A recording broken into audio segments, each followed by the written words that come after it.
You're watching the Cowboys Report. I am Tom Downey with a mailbag, answering all of your questions as part of Thursday's live show, the last live show before training camp gets going. A super chat to begin from PMS65. All I'm worried about is our center. I've got more concerns beyond just center, but that certainly is one of them. I need to see Tyler Biadasz take a second, third step forward. He showed a little bit of promise in year one, was up and down. I think he got a bit better as the year went on, but I do think, and this is just a theory, that when your center isn't quite the way you want to be in terms of like being a top 10 guy, it impacts the entire offensive line. I think center is still a very underrated position in terms of tying together as the linchpin of the offensive line. He's never going to be Frederick, but he can be better. If he takes that step forward, I think we'll all feel a lot better about the offensive line. Jeremiah Early says the Cowboys unis, i.e. the throwbacks, have no seafoam, therefore an instant winner. A reminder, I am a part of the anti-seafoam brigade. You might have seen the outlandish color edits that were on Twitter not that long ago. We won. In fact, we got the seafoam removed from the pants. That's what they get for trying to push it down our throats. From Gurgly Sefros, from Hungary. Hi, Tom. Which starting position is the weakest on the Cowboys roster that needs to be focused on 2023 draft first round, either on offense or defense? Okay, I'll answer this two different ways. The first is going to be based on just the roster at this exact moment. I think defensively, I have the most concerns about linebacker a little bit in terms of like the depth, but I think I would love a dynamic defensive tackle starter. Offensively, I think it's still center/left guard with some unprovenness. Next year, though, tight end. Got no one good under contract, at least not yet. From Backwoods, where will Tyler Smith play more this year? It's a fantastic question. We'll freak out during training camp based on where he plays, whatever. He'll get, I think, some reps at both. The initial plan that was pitched by the Cowboys, right, was he's going to be our short-term left guard, blah, blah, blah.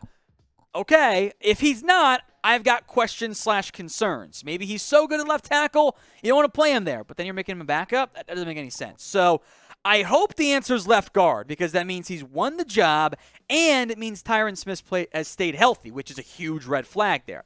But I want you guys to make your own predictions. Where will Tyler Smith play more this year? Type in LG for left guard, LT for left tackle. This question is the pinned comment on today's show. So if the ad break comes here on YouTube, take advantage of it. Head down there and let me know. Super chat time from Lance Dunbar's burner account. Over under 10 Sean Payton questions at the press conference this year.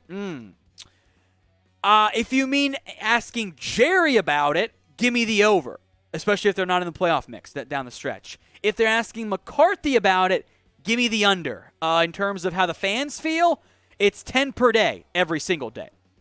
From Tyler Klutz's burner account, better Cox, Fletcher or Jabril, hashtag Cox out. Right now, it's probably Fletcher Cox. Hot take next year, it'll be Jabril Cox, and I'll speak that one into existence. From Daniel Crotty, if Connor M., that means McGovern, resolves his penalty issues, how do you rate him? Is it a starter? And let Smith learn tackle. I don't like the idea of drafting a first-round pick fairly early and saying, you're a backup. I don't like that for this team. And the Cowboys tried McGovern at left guard.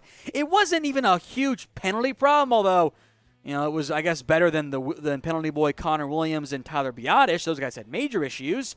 But I was just underwhelmed by McGovern's overall play. He just wasn't great at the position. So if he takes a huge step forward, awesome. Good problem to have. But it's more than just the penalties for me.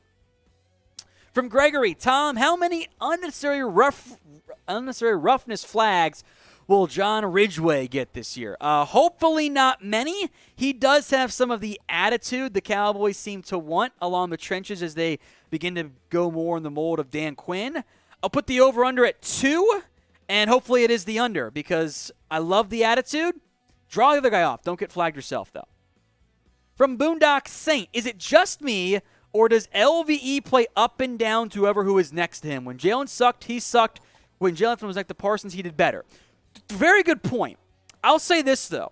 how much of that potentially was LVE having to try to cover for Jalen Smith versus not having to try to cover for Micah Parsons? The supporting cast around you, especially at linebacker, it's not that dissimilar in the end from running back, has a massive impact on how well you play because you need the guys in front of you and the guy to your left or right to step up and do their jobs in a significant way. I do think Jalen Smith kind of brought down LVE the last couple years. He was a lot better, LVE was, down the stretch, and he's back on a steal. Hopefully, he puts it in the back half of last year where he was a good starter at linebacker. The Cowboys Report is also on Rumble. We have free and uncensored content. That's sports. We offer the sports. They've got news, if you're brave enough, politics, tech, business. We're trying to grow. It's platforms you guys use. So give us a follow for free. Rumble.com/CowboysTV. From DeLunatic, better production this year, Jabril Cox or Malik Hooker. Depends on what you want out of production and if you think Hooker will stay healthy. If Hooker's healthy, I'm going to go with him. I think that he's going to be a full-time starter. There's a chance that, Jabril Cox isn't quite a full-time guy yet, so I'll go Hooker over Cox. From the Kyler Murray hate page, could Damone Clark be our future linebacker 3 when he is healthy? Can't wait for the LSU duo of Clark and Cox. I think that's the plan. Had Damone Clark been healthy, he would have been a top 75-ish pick. It's that back neck issue that caused him to slide to where he did. So if he gets healthy, yeah, I think your linebacking duo is going to be Parsons, Clark, and Cox, or Parsons, Cox, and Clark. I just don't think that happens this year. I think he's going to miss the entire season, frankly. Super chat again from Lance Dunbar's burner. Without the accolades, is Dak a quote-unquote poor man's Brees? I don't know if they play the same style of football necessarily, but I do think Dak's a fantastic quarterback. If you're going poor man's Brees, so that means, no title, sure, I guess that's fine. I don't know if Dak's ever going to be the accurate player that Brees was, and depends on if you mean like early career, late career Brees. Late career Brees couldn't throw the ball downfield. Current Dak can. Apex Jack, will Sean Payton be a head coach for the Cowboys? He'll be a head coach again at some point, and as we will talk about, after every single Cowboys loss, the fan base will be clamoring for him. So, decent chance. We'll have to wait and see, though. Now, we have daily videos and Cowboys mailbags right here on the Cowboys Report. If you want to be a part of the mailbags, you got to be subscribed, otherwise you don't get the notification. There's no way of knowing when we go live, although it is, 3 p.m. Central Time on Thursdays. But if you want daily Cowboys videos and a chance to be a part of these Cowboys mailbags, hit that big red button. If you're watching somewhere other than YouTube, it's youtube.com/CowboysTV. Go subscribe today for free Cowboys videos. From JT, are the Anthony Brown rumors actually true? So if you mean the rumors of they've got interest, I think yes. I think there is interest between the Cowboys and Anthony Barr. Does that mean they'll sign him, though? No, not necessarily. Barr wants a lot of money, way more than what he's worth. The Cowboys might get through camp and go, hey, you know what? This is actually okay from a linebacker depth perspective and end up not passing on him. If the price tag meets it, though, I've seen it from both Minnesota reporters and from Cowboys reporters. I do believe there is mutual interest there. That doesn't mean a deal goes down. From Joseph Rodriguez, will the Cowboys make the second round of the playoffs? I'm going to say yes to stay positive. Training camp is almost here, and I know that this fan base is down bad. It was a not great offseason. It did not inspire confidence. So I'll try to throw in some positivity around the Cowboys this year. From Al, is Jalen Tolbert going to be the punt returner? I think there's a possibility of it. He's, I think, the favorite right now. The Cowboys, I will make note, brought in some guys for workouts when they signed Malik Jefferson to see what they can do. I think there is concern in this position because Tolbert never really did it. The guys on the roster who've done it are Diggs and Lamb. You don't want them as your punt returners. So even your UDFAs at receiver are not the most proven guys there. So punt returner is absolutely a spot to watch at camp. And I wouldn't mind seeing Pollard get some chances back there, but I do think Tolbert is a very prime option. Who do you want, though, as the Cowboys punt returner? Drop a name for me in the comment section. I'll go Pollard, Tolbert as the favorite right now, but, we'll have to wait and see. From Ghost, why don't we look into Kwon Alexander at linebacker? It's a decent name. I think that's if you have a short list of hey, we get to camp week 1, week 2, and we go, we are bad at linebacker depth. Alexander, Anthony Barr, etc. all make sense. Alexander is more of a weak side guy, coverage player, so I would have no complaints there. He also tends to wait to sound like he did last year, I think could be a real possibility. From Dusty Rhodes, what players need to have a good camp/preseason?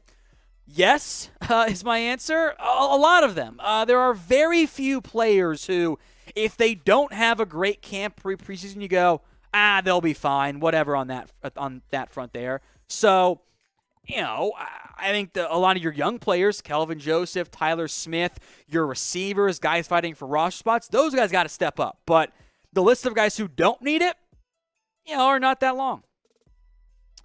From Chris Romero, what stats do you think Tolbert will put up this year? If he can get to 600 yards, I'll be hyped. That's a great number for a third-round rookie. So, remember, third-round pick, go back and look at what Gallup did in his first year. Wasn't that impressive? Be patient and set your expectations accordingly.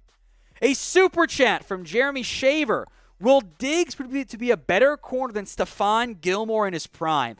The peak Stephon Gilmore was basically what Diggs did last year, but the yards were cut way down. Go look at the numbers from Stephon Gilmore's Defensive Player of the Year campaign. It was insane. So I would love that. But honestly, if Diggs puts up similar numbers, maybe fewer yards and fewer interceptions, I'll be very pleased about Diggs' play. Zeno saying, would you root against the Cowboys just for a chance for them to sign Sean Payton? Because I can't bring myself to do that. I think the only path in which you do that is if you're 6-9 at the end of the year. And you're like, let's just lose and tank and get the draft capital and maybe get Sean Payton too. At this point in July, no, I can't do it. I'm cheering for them to win games because I want to be a playoff team and try to make a run. From Jonathan G, next year we should draft tight end in round 1, center in round 2. There could be some good players there at those positions. I'd love Michael Mayer in round 1, but they could also be gone. Don't pigeonhole yourselves in to certain positions. Especially in July before the season begins. Running back, receiver could still be a need. Defensive line, corner also could be areas you need some draft help at.